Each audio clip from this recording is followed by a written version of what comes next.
What's going on, guys? This is a 2013 Ford F250. It's got the 6.2 liter, and I'm going to show you how to change the PCV valve right here. So what I'm going to use is an adjustable wrench.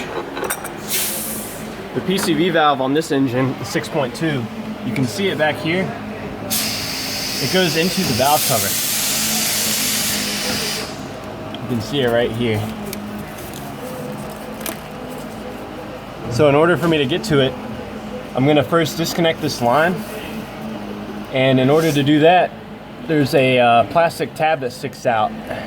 So you push that and pull this up and it will come right out. That's the plastic tab that you have to move. Once you hold the plastic tab in this position, you can pull this straight up and out. So now with that line disconnected, you can see the exposed PCV valve, and it actually just unscrews. Let me see if I can get a better angle on it. So I'm going to put my wrench on here.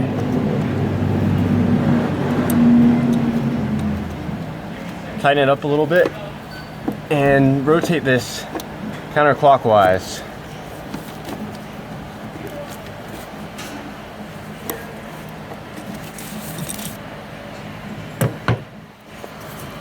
Sorry if this isn't the best angle. There we go. So that's that. We can pull this out, set it aside, and grab our new one.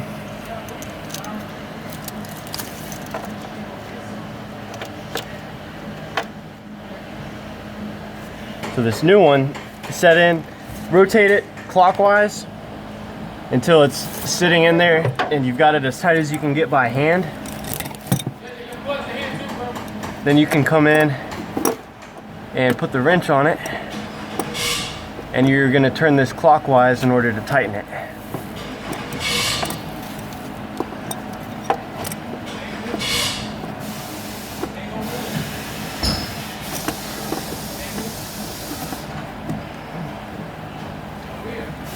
There we go. You're going to tighten it until it basically clicks in and you can no longer see the O-ring. So that's what you want it to look like. And the last step is to get the line back on here, and it just snaps right on. So that's that. Let me know if you guys have any questions.